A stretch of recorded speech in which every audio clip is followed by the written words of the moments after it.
Shalom. Selamat pagi Bapak Ibu Saudara, anak-anak yang Tuhan Yesus kasihi. Kita kembali melihat pembacaan firman Tuhan kita, Wahyu 21 ayat 9 sampai Wahyu 22 ayat 5. Tema untuk kita renungkan, Yerusalem surgawi hadir dalam bangsa Israel dan gereja sebagai Israel baru. Jemaat yang Tuhan Yesus kasihi, Allah menghendaki setiap kita, umat milik kepunyaannya, untuk hidup mau setia kepadanya. Kesetiaan itu untuk menjawab setiap persoalan-persoalan ataupun pergumulan-pergumulan yang kita alami. Kamus Besar Bahasa Indonesia mengartikan setia itu adalah berpegang teguh pada janji, pendirian, patuh dan taat, tidak belok kiri, tidak belok kanan. Nah, dalam perjanjian lama Bapak Ibu Saudara, kata setia ini berarti kokoh, tidak tergoyahkan, tidak berubah. Dalam perjanjian baru, kata setia ini berarti dapat dipercaya. Jadi artinya banyak Bapak Ibu, patuh, taat, setia, tidak tergoyahkan, dapat dipercaya. Jadi bicara tentang setia atau kesetiaan, itu menunjuk pada sebuah karakter manusia yang ditunjukkan tidak hanya kata-kata tapi lewat perbuatan. Jadi orang tidak hanya sekedar bicara setia Bapak Ibu, tapi orang harus menunjukkan setia, kesetiaan itu dalam perbuatan tiap-tiap waktu. Nah, di tengah zaman yang semakin berubah tiap-tiap saat, dalam situasi dan kondisi perubahan ekonomi, orang bergumul dengan ekonomi, orang bergumul dengan sosial politik, orang bergumul dengan ketidakadilan, ilmu pengetahuan yang terus berubah tiap-tiap waktu, ketidakadilan terhadap sesama, gaya hidup yang mengenyampingkan kepentingan bersama, saling menghakimi dan mempersalahkan tidak hanya ada di luar gereja, tapi juga ada di dalam lingkungan gereja. Dan hal seperti itu kadang membuat hubungan dengan sesama menjadi renggang, dan tidak jarang relasi dengan Tuhan juga dapat terganggu karena prasetia tadi itu. Dalam setia tadi saya bilang, arti setia itu tidak tergoyahkan, kokoh. Berarti situasi, pergumulan, tantangan, kemerosotan moral dan lain sebagainya itu harusnya itu membuat kita tidak goyah, dan kemudian membuat hubungan dengan sesama menjadi renggang, dan terlebih lagi relasi dengan Tuhan dapat terganggu. Nah Bapak Ibu Saudara, kemerosotan moral inilah yang menjadi pergumulan iman saya dan Bapak Ibu Saudara, iman orang percaya. Maka saya dan Bapak Ibu Saudara kita dipanggil untuk menggumuli secara bersama, kita berperan aktif dalam memberikan solusi melalui kesetiaan saya dan Bapak Ibu Saudara kepada Tuhan. Kesetiaan kepada Tuhan, jemaat yang Tuhan Yesus kasihi, adalah wujud nyata dari iman saya dan Bapak Ibu Saudara kepada Tuhan, yang terlihat dari apa yang kita lakukan tiap-tiap waktu. Nah, tema perenungan kita hari ini, Yerusalem surgawi hadir dalam bangsa Israel dan gereja sebagai Israel baru. Bapak Ibu, kitab Wahyu itu dia selalu menggunakan simbol, lambang, tanda, angka yang mau menunjukkan tentang situasi yang terjadi di masa depan. Nah, hari ini kita akan belajar bersama beberapa hal terkait dari pembacaan kita, Wahyu 21 ayat 9 sampai dengan 22 ayat yang kelima. Yang pertama Bapak Ibu, pada ayat 9 sampai dengan ayat yang ke-11 pembacaan firman Tuhan kita. Di sana, Yohanes memberikan kesaksian tentang kota yang turun dari sorga, datang ke bumi dalam kerajaan Allah. Dan kota itu dia penuh dengan kemuliaan Allah. Pada ayat 9 sampai dengan ayat yang ke-11 Bapak Ibu Saudara diceritakan di sana. Seorang dari ketujuh malaikat yang berarti duta, utusan Allah ini, memegang ketujuh cawan. Ini simbol Bapak Ibu ya. Tadi saya bilang wahyu itu berbicara tentang simbol, tanda, angka untuk bicara tentang masa depan. Ketujuh cawan ini melambangkan 7 malapetaka bagi mereka yang mau menolak Yesus atau menolak untuk berbalik, bertobat kepadanya. Bapak Ibu dapat lihat itu di Wahyu 16 ayat 1 sampai 21. Lalu malaikat itu menunjukkan kepada Yohanes, pengantin perempuan, mempelai anak domba Allah. Pengantin perempuan ini, mempelai anak domba, Bapak Ibu Saudara perhatikan ini, mempelai anak domba merupakan istilah yang dipakai untuk menggambarkan hubungan Kristus dengan jemaatnya, dengan gerejanya, hubungan suami istri ya, tanda petik simbol suami istri. Dengan demikian, gereja digambarkan sebagai mempelai yang dipinang atau yang dilamar oleh Kristus. Dan gereja adalah pengantin perempuan Kristus. Ayat 9 pembacaan kita. Bapak Ibu Saudara yang Tuhan Yesus kasihi, penglihatan ini juga menggambarkan tentang kuasa pemerintahan Allah, yaitu kerajaan Allah. Kerajaan sorga yang datang ke bumi. Dan kerajaan yang datang ke bumi itu dia penuh sekali dengan kemuliaan Allah.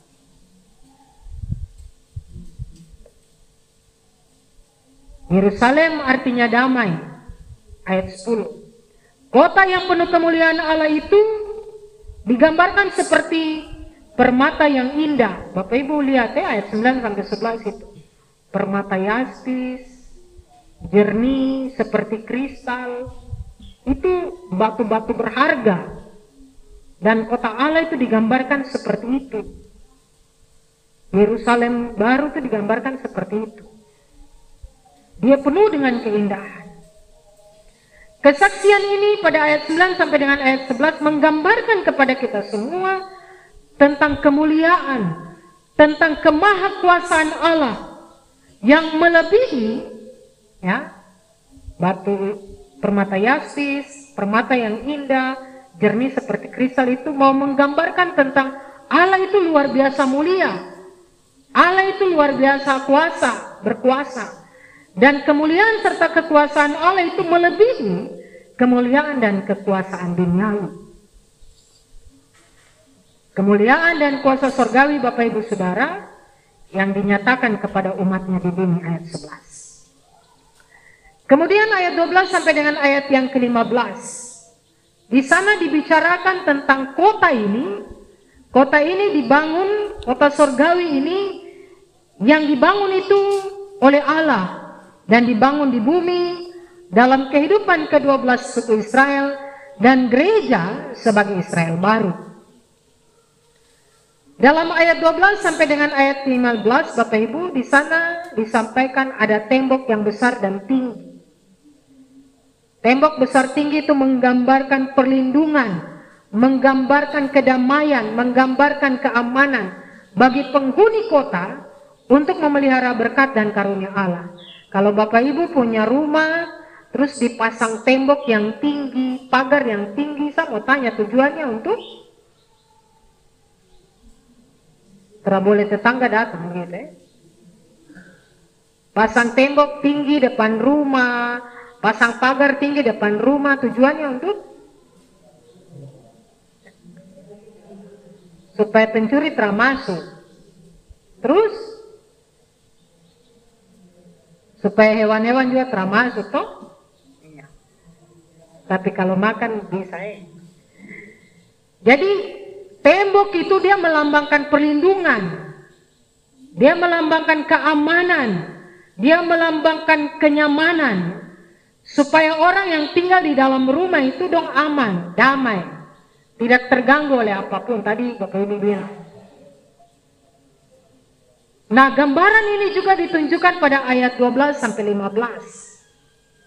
Supaya para penghuni kota itu hidup aman, damai, dilindungi, supaya mereka memelihara berkat dan karunia Allah itu. Pintu gerbang 12 buah. Setiap pintu di atasnya ada 12 malaikat dan tertulis nama ke-12 suku Israel, ayat 12 pembacaan kita. Dan ke-12 pintu gerbang adalah gambaran 12 suku Israel, ayat 13. Bapak Ibu Saudara, angka 12 dalam pembacaan ini menunjuk pada 12 suku Israel yang berasal dari Allah. Angka 12 ini mau menggambarkan kepada kita bahwa ada hubungan istimewa antara Allah dengan umat milik kepunyaannya, umat pilihannya, yaitu umat Israel. Tapi angka 12 ini juga menunjukkan kepada gereja sebagai Israel baru dalam karya pengorbanan Kristus. Jadi dalam ayat-ayat ini mau disampaikan bahwa hanya melalui Yesus Kristus, hanya di dalam Yesus Kristus, Israel dan gereja saya dan Bapak Ibu Saudara adalah alat yang Tuhan pakai untuk menyatakan kasih dan kebenaran Allah serta keselamatan bagi kondisi kota itu, tapi juga bagi kondisi kita sekarang. Ayat 12 dan 13. Pada ayat-ayat ini juga disampaikan kota itu punya 12 batu dasar. 12 batu dasar ini Bapak Ibu Saudara menggambarkan 12 rasul dari Allah yang sesuai dengan 12 suku Israel. Disampaikan juga di sana ada tongkat pengukur, Bapak Ibu. Tongkat pengukur ini bukan tongkat kayu. Yohanes bilang dalam Wahyu tongkat pengukur itu dari emas.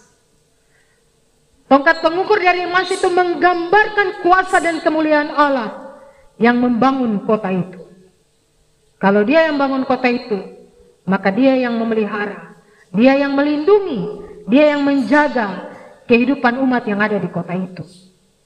Ayat 15 pembacaan kita.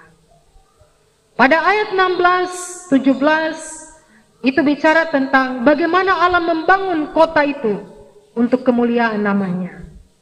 Bapak Ibu, dalam pembacaan kita disampaikan kota itu dibangun berbentuk 4 persegi.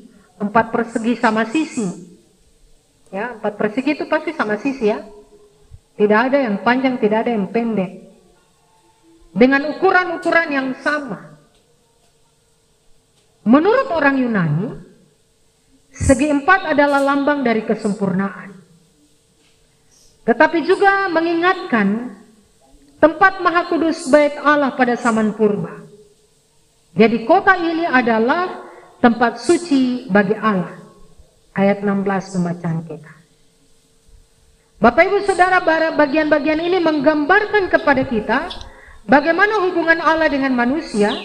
Allah membangun kota untuk kemuliaan namanya, dan tidak hanya untuk kemuliaan namanya, tapi juga untuk melindungi umat milik kepunyaannya. Dan pada ayat 18 sampai dengan 21, ternyata kota Allah itu dibangun dengan berbagai macam bahan. Kalau Bapak Ibu bangun rumah pasti tulis sekali toh, semen berapa sak, seng berapa lembar, triplex berapa lembar, pasir berapa red, karang berapa red, kayu berapa kubik, dan lain-lain sebagainya. Ternyata dalam membangun kota Allah ini, Allah juga punya bahan bangunan. Bapak Ibu lihat, temboknya saja terbuat dari bahan-bahan yang mahal dan berharga. Tembok dari permata yaspis. Kota itu terdiri dari emas tulen, bagaikan kaca murni. Dan manusia tidak dapat membangun itu, hanya Allah saja yang dapat membangunnya. Dasar-dasar kota itu dibangun dari segala jenis permata. Dasarnya 12 batu dan ke-12 pintu gerbang dengan 12 mutiara. Jalan-jalan kota itu saja dari emas murni, bagaikan kaca bening. Kalau orang pakai gigi emas, dia tertawa. Ada di dalam foto tuh dia punya itu menyala-nyala. Jalan saya dari emas, Bapak Ibu. Dan ini menggambarkan bahan-bahan berkualitas yang dipakai oleh Allah untuk membangun kota Allah itu. Dan saya percaya kalau tong bangun tong rumah juga tong mau cari bahan yang berkualitas. Supaya rumah itu kuat, kokoh, dia tidak tergoyang oleh apapun.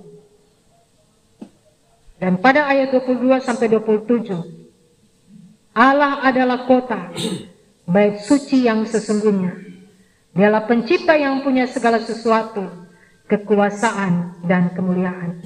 Dia adalah matahari kehidupan Bapak Ibu Saudara. Dia adalah terang sesungguhnya. Ayat 22 dan 23. Pintu gerbang terbuka siang hari. Artinya dia menerima mereka yang datang untuk bertobat dan menyembah kepadanya. Ayat 24 sampai 26. Dan Bapak Ibu Saudara dalam ayat ini mengingatkan kita semua pada ayat 27. Kota Allah itu dia tidak menerima orang-orang yang tidak mau bertobat, orang-orang yang berbuat najis, orang-orang yang terus melakukan dosa. Hanya mereka yang melakukan kebenaran dan namanya tertulis dalam kitab kehidupan anak domba Allah. Dan pada pasal 22 ayat 1 sampai dengan ayat yang kelima, itu bicara tentang kehadiran Allah di tengah-tengah umatnya. Kehadiran Allah itu memberikan berkat, dan kehadiran Allah itu membawa kita memerintah bersama-sama dengan Kristus selama-lamanya. Bapak Ibu Saudara, dalam ayat-ayat ini kepada Yohanes ditunjukkan air kehidupan. Air kehidupan itu melambangkan tentang kehidupan, sesuatu yang menghidupkan, sesuatu yang menyembuhkan. Tidak ada lagi laknat.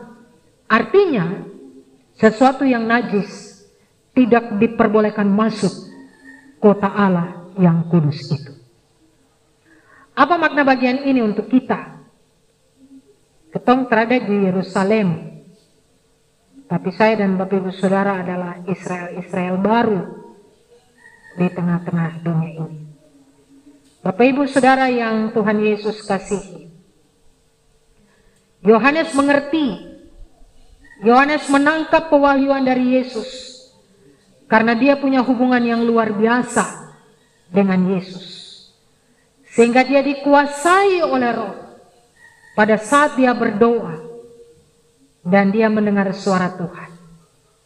Saya dan Bapak Ibu Saudara pun kita diberi pewahyuan oleh Tuhan, tetapi ternyata tidak semua orang dapat menangkap dan mengertinya dengan baik.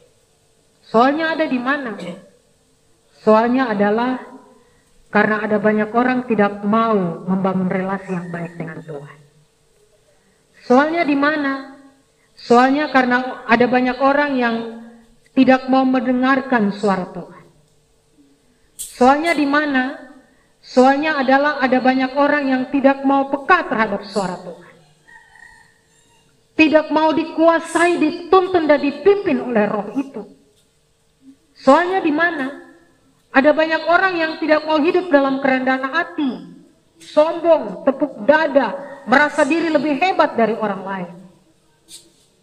Bapak Ibu, orang-orang ini dia tidak mau membiarkan Roh diam di dalam hidupnya. Karena dia sudah merasa hebat, toh. Untuk apa ada yang lain memimpin saya seperti begitu? Kenapa orang-orang tidak dapat menangkap dan mengerti suara Tuhan, Bapak Ibu Saudara? Karena dia tidak mau belajar, dia tidak mau memahami dengan benar tentang Injil itu dengan sungguh-sungguh. Kenapa dia tidak mau menangkap dan mengerti suara Tuhan? Karena dia sendiri orang-orang yang tidak mau taat, patuh, setia, takut pada Tuhan. Jadi Bapak Ibu, kalau Yohanes bisa mendengar suara Tuhan, saya dan Bapak Ibu Saudara, Tuhan juga kasih itu untuk kita. Tapi soalnya ada yang tadi saya bilang, tidak mau hidup dalam kerendahan hati, sombong, merasa diri lebih hebat dari orang lain, tepu dada. Saya nih saudara, tidak takut pada Tuhan, tidak mau taat, tidak mau setia pada Tuhan, tidak mau peka terhadap suara Tuhan. Saya bisa karena saya mampu. Padahal pada ujung-ujungnya juga tidak bisa melakukan itu. Jadi kalau hari ini kita belajar bagian pertama, mari belajar mendengarkan suara Tuhan dalam ketaatan, kepatuhan, dengar-dengaran pada Tuhan. Hal yang kedua Bapak Ibu Saudara, Yerusalem yang baru adalah gambaran pengikut Yesus, pengantin perempuan Yesus. Yerusalem baru disebut juga pengantin perempuan calon istri anak domba. Dalam gambaran simbolis ini, anak domba dimaksudkan adalah Yesus Kristus. Jadi Bapak Ibu Saudara, Alkitab menyamakan hubungan Yesus dengan orang-orang percaya seperti hubungan suami istri. Jadi pikir sudah, kalau suami istri bentrok, tidak punya hubungan yang baik, itu berarti dia punya hubungan dengan Tuhan Allah juga terbaik. Kalau hubungan suami istri sudah menyimpang kiri dan kanan, berarti pikir sudah pasti dia hubungan dengan Tuhan Allah juga menyimpang kiri dan kanan. Itu praktisnya seperti begitu Bapak Ibu. Jadi hubungan antara Yesus dengan orang percaya adalah hubungan antara suami, seperti simbol seperti hubungan suami dan istri. Bapak Ibu dapat lihat itu di Efesus 5 ayat 23 sampai 25 dan 2 Korintus 11 ayat 2. Jadi bagian kedua ini, yang pertama kita peka mendengarkan suara Tuhan dalam ketaatan kepatuhan kepada Tuhan, tapi juga kita akan melihat bagaimana relasi hubungan kita dengan Tuhan Allah. Kita akan melihatnya dengan relasi kita dengan sesama kita. Kalau relasi kita dengan sesama kita baik, otomatis relasi kita dengan Tuhan Allah itu juga baik. Dan Bapak Ibu Saudara, saya dan Bapak Ibu Saudara adalah orang-orang yang dipilih untuk besok hidup di surga bersama-sama dengan Yesus. Mari bangun fondasi yang baik, dimulai dari sekarang. Bapak Ibu Saudara yang Tuhan Yesus kasihi, gereja, saya dan Bapak Ibu Saudara kita dipanggil untuk mengikuti jejak kesetiaan Yohanes. Setiap orang percaya dipanggil menjadi pemberita Injil. Pemberita Injil dimulai dari tengah-tengah kehidupan keluarga kita. Papa menjadi pemberita Injil untuk mama, mama jadi pemberita Injil untuk papa dan anak-anak. Anak-anak juga bisa menjadi pemberita Injil bagi orang tua. Karena bagian ini, ada anak sekolah minggu datang ke saya, baru dia bilang begini, Mapen, saya tanya ayat ini ke sab bapak dan sab mama, saya bapak dan sab mama tertahu. Saya bapak dan sab mama bilang begini, ya sudah tunggu nanti hari minggu baru datang ke sekolah minggu, tanya guru sekolah minggu. Bagaimana mau menjadi pemberita Injil kalau bapak dan mama saja tidak pernah hidup dalam Injil itu? Nah itu dimulai dari tengah-tengah kehidupan kita. Kita menginjili diri kita, menginjili keluarga kita, kemudian kita keluar menjadi pemberita-pemberita Injil, menjadi alat-alat kesaksian hidup bagi banyak orang di sekitar kita. Ingat saya dan Bapak Ibu Saudara, sebagai gerejanya adalah Israel baru. Biarlah Yerusalem baru, kota suci Allah itu diam dalam kehidupan kita, supaya kita punya fondasi yang kuat.